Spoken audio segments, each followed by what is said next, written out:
Ladies and gentlemen, welcome to the second edition of Wrestling with Mac right here on YouTube. That is youtube.com/EVTV production. And before you do anything, you know what? Just before you are about to settle in and listen to us, have a snack there, have your drink there, or whatever. Before you're about to take your first bite into whatever you got, hit that sub button, hit that like button, and once we're done, leave a comment telling us what you think. But anyways, other than that, as always, I am joined by my co-host, and he is Kyle. How are you, Kyle? Well, here's my problem. I'm here for the second week in a row, and I still have a pool. I have a pool filled with mud in my backyard. I'm waiting to wrestle with Mac. When do we get to wrestle with mud? Why do you have why do you all of a sudden have this like obsession with like wanting to wrestle with me? What the? Well, apparently the show we're doing is wrestling with Mac. I want to wrestle with Mac. When can we wrestle with Mac? It's just the title. I have a. It's just. So you say we don't get to wrestle. Do you expect me to put on a 5-star performance? It ain't happening. So I bought a pool and filled it with mud. Yes, for Kyle, nothing. Unfortunately you did. Why don't you wrestle with Caleb? Well, shit. Because I don't want Caleb time. I want to wrestle with Mac. Speaking of Caleb, here's a little short plug. Go check out CMC Reviews, last week's episode and this week's episode. Or whenever you're listening to us, go check them out. Reviews. Just go ahead and do it. All right. Whether it was last week, next month, last month, next year, last year, whenever you're listening to us, go check them out. I don't know about that. But, whatever. Anyways, so, it looks like WWE listened to us last week, or something like that, because, I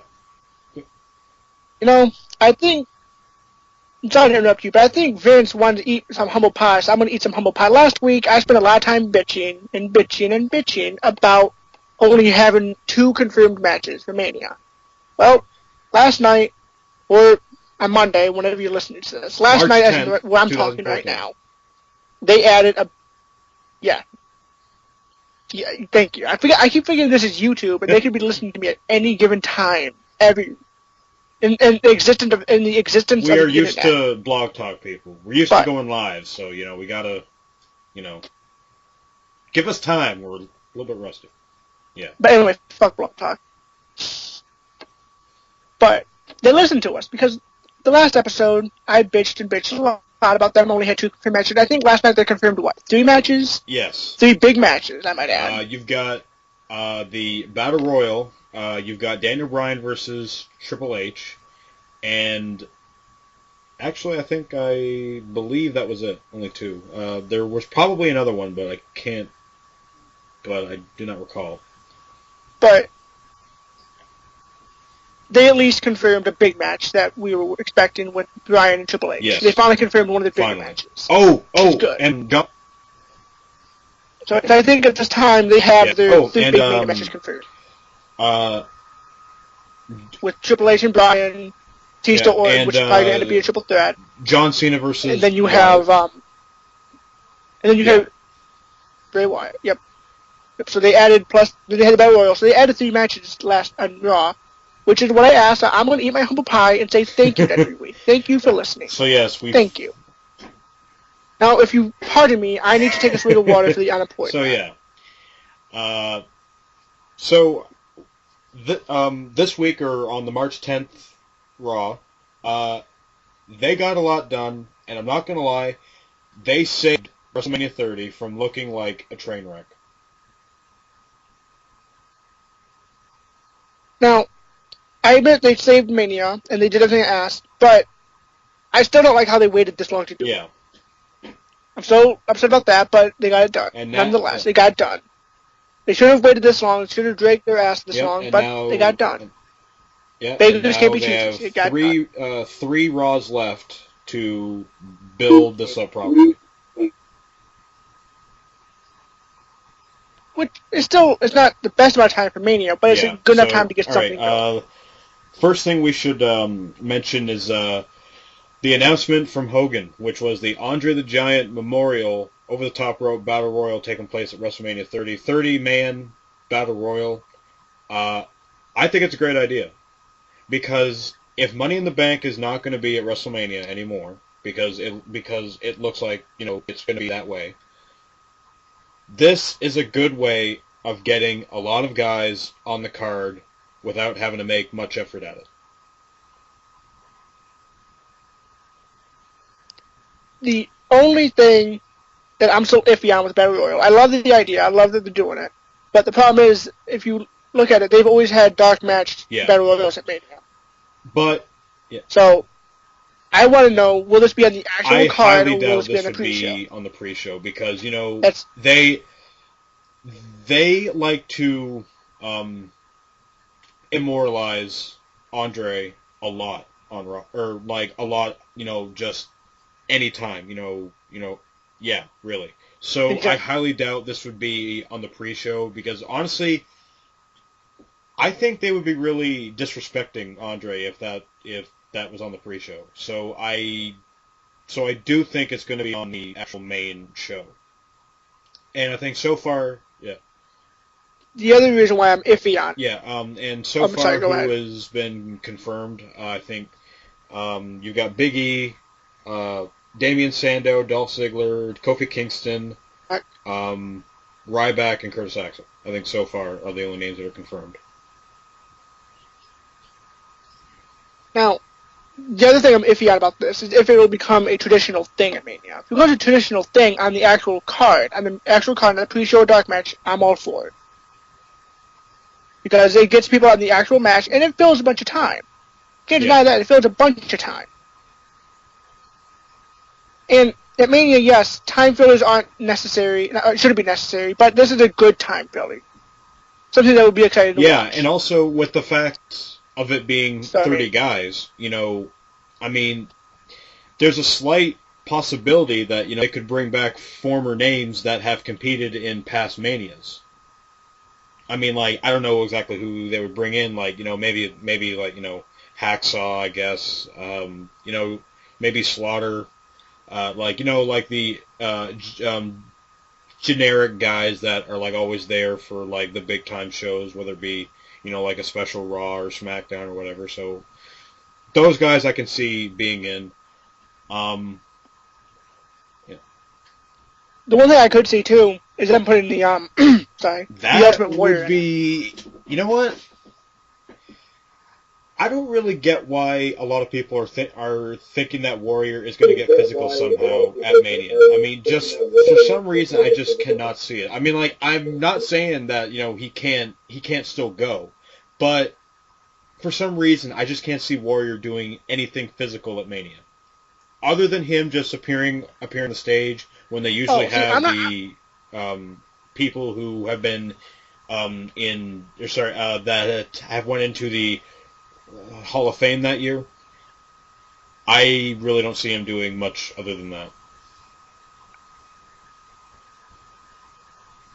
I'm not fixated on the idea, but I wouldn't be shocked. That's my thing. I don't care if it happens either way. I don't really think it will, but I wouldn't be shocked if we see him come out. Now, as for who... Before we move on with this, one way they could make this a tradition at Mania is if each year you have, this year's 30-man battle, next year's 31, 32, you just keep adding one man match, it becomes a tradition. Until eventually they I think that's a good thing. Because like I said, it's a time filler. Yeah. Eventually they might have to change it. Eventually. But they can get a decade out of it. And from the looks of the small glimpses of what we saw of the trophy, that trophy looks really, really cool. So, yeah. Oh, definitely. But before we say anything else, or move on, it's like Jamie said, it gets a bunch of guys in the card, and like I said, it fills time in a positive, productive way. So I think that's all it made. It made it a 4-hour show. It's hard to put on a 4-hour show without some kind of time. I mean, like, it's hard enough of doing a 3-hour Raw. I mean, for fuck's sake, when Dwayne came to WrestleMania 27, he cut like a 20-minute promo to open Mania. Which didn't do anything. I mean, yes, it's a time filler. At least it will come a time filler. They keep going, but it will be a productive time filler and entertaining. Oh yeah. I mean, who doesn't like a good battle royal? I'm not really a huge fan when they do like a random Divas one here and there because, I mean, most of the time, yeah. They last like 20. But yeah, this one though, I think they're actually going to carefully plan out.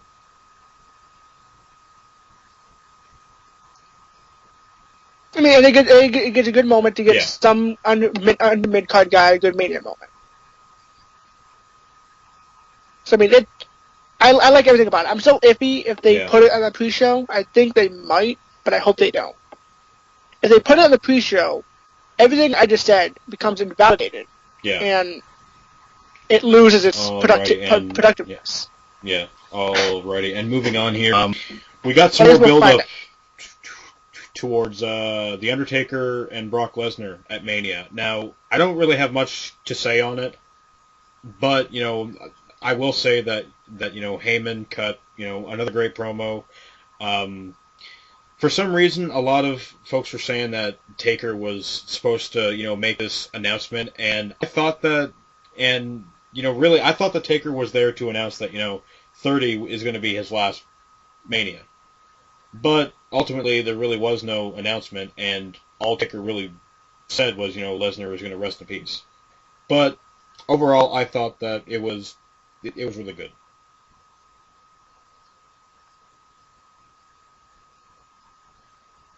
I think people are too fixated on Taker. When will Taker's last match be? I think when his last match happens, we'll know it. I mean, let's be honest. Oh yeah, he's getting older. He can still go. The only thing I'm afraid is how Lesnar is going to handle him at Mania. Because Oh yes. And then actually, think about it. People always get this too. They say he only wrestled once a year at Mania. Last year, he wrestled what 4 times at Mania? I mean, he went to the European tour with them. He went to SmackDown. He went to SmackDown in Europe. I don't know if he went to the live tour, but I know he was in Europe when they were on the European tour. And then he had that match with Ambrose on SmackDown.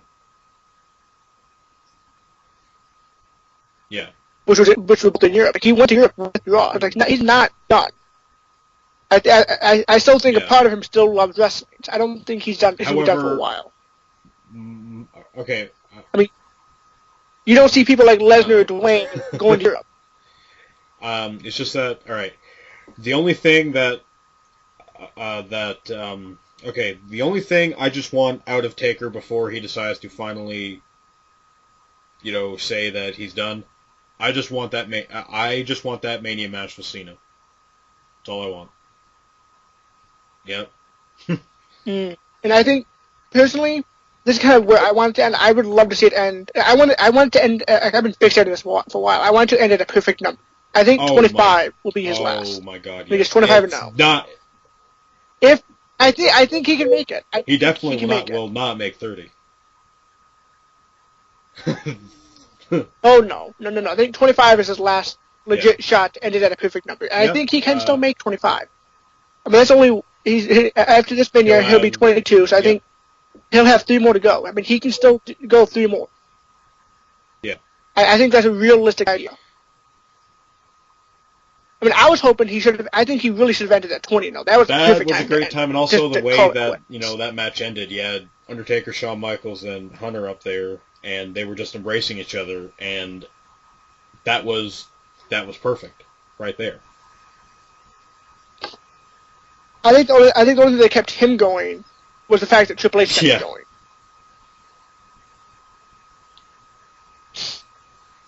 So, and another thing too, a lot of people, I don't know if they're worried or they're just waiting for it to happen. I mean, don't sit there and think every Mania is going to be his last. Just wait for it to happen. I mean, if you sat there and waited for a wrestler's career to end, I mean, you're just going to miss everything in between. So, Fournette. I mean, I'm pretty sure no one expected. Well, obviously when the match was announced, you expected him to lose, but no one expected when Shawn Michaels was going to call it quits. And it made that moment even that more special. I think everybody was just waiting for the moment Ric Flair was going to call it quits, but that's because how old he was. But Taker, he's old, but he's really not that old. I mean, isn't he only like 46, 47? This year. Maybe he is getting old. Okay, I was wrong. But he's still not that old. I mean, 49's up there in age, but he's not that up there in age. Look at Flair. Flair went to the 60s, for fuck's sake. And nothing against Flair. Flair can still pull off a good match. I mean, his last match was a fantastic match. So even at 60, he can still pull off good matches. I mean, I think it's realistic to say if Taker takes care of himself, he can make it at 25-0. I mean, honestly, if he can take care of himself, he might be able to run for 30-0. I don't believe he can, but he might. I don't think he can. I don't think he will. But just because you're up there in age doesn't mean you can't go anymore. I mean, look at Sting. Sting's in his, 50s? So, yes. And Sting's just now starting to fall off and skid out. 25-0 though does. I mean, that's like the one thing. I mean, that's like the perfect number to end it all. Oh, definitely. They can market that too. And the other thing too. Oh, definitely, because it could be the 25th anniversary of the streak. But the other thing too, I want to say this before I lose it. I'm slowly losing what I want to say. I said everyone should stop waiting for Taker to announce it. His calling it quits. They should also stop expecting the streak to ever end. It's not ending at this point. It's going to go on. I honestly think the only way it's going to end is when Mark Calloway, the man, wants it to end. Because Well, see, here's the thing people forget. He actually wanted it to end when he faced Orton. He wanted Orton to have it, but Orton injured himself in the match. I think that was at 21. At 21, he wanted it to end. He wanted Orton to take the streak.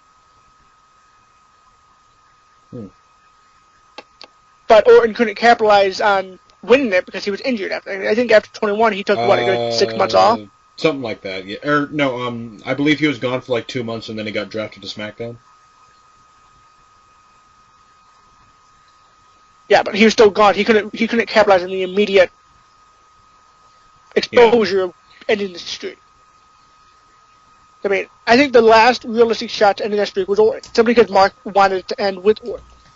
And at that point, no one else is going to have it. No. Alrighty, well,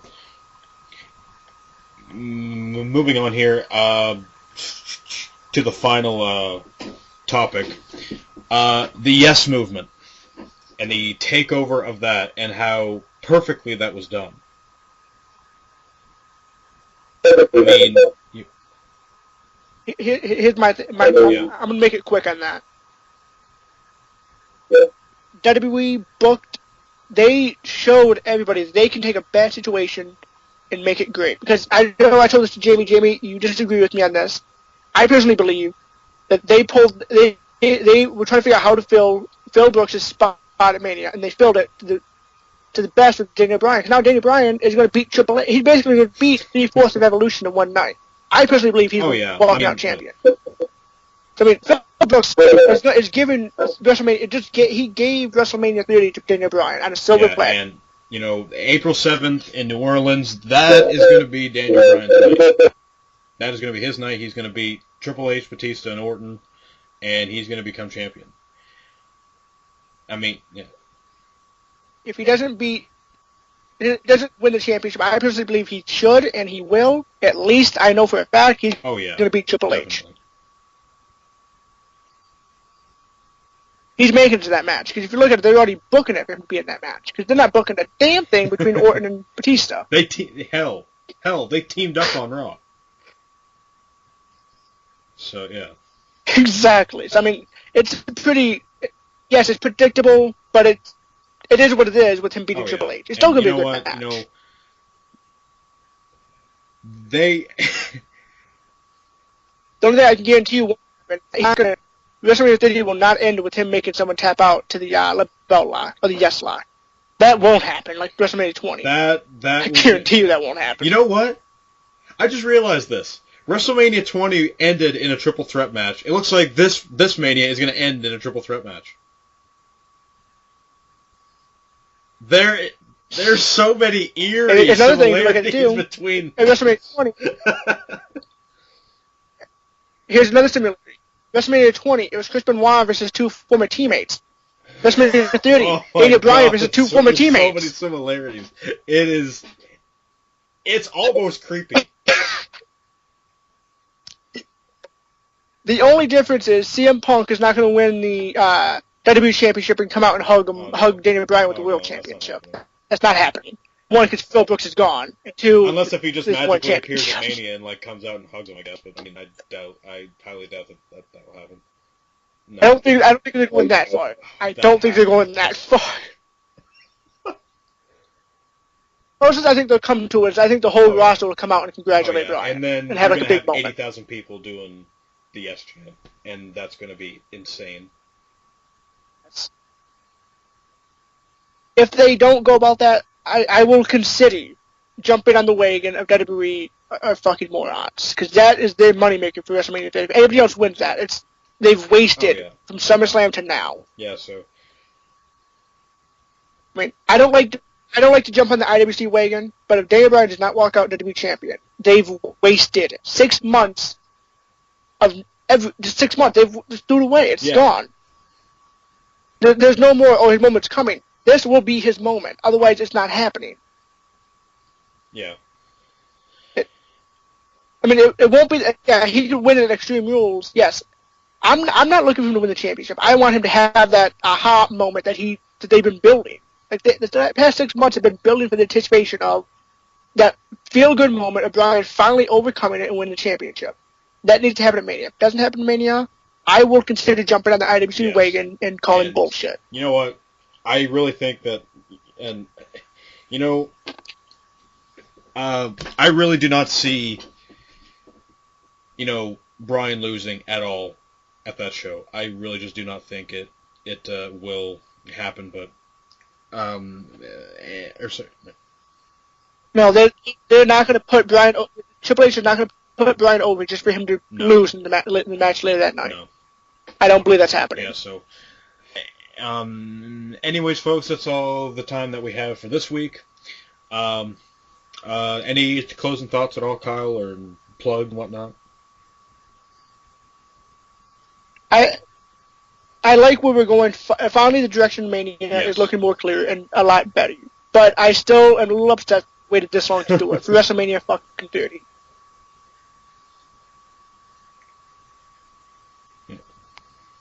But, and even if I do jump on the IWC wagon, I'm not boycotting shit. I mean, yeah, definitely I will, yes, I mean, okay, for sure, I'm watching Mania, and if Bryan doesn't win, I'm still going to watch the Raw afterwards, and I won't watch SmackDown, because I never do, but I will watch the Raw after that, and the Raw after that, and the Raw after that, and Extreme Rules, and Payback, and whatever. I will still watch. The only thing I boycott is SmackDown. The only thing I boycott is SmackDown. That's just because it's stupid. Yeah, so. Do you have any plugs that you want to get out of the way, Kyle? You can follow me on Twitter at ReadyCase13. You can hit the subscribe button. You can listen to past episodes, other videos we have on the channel at youtube.com/EV Production. That's EV Production, standing for Extreme Viagra Production.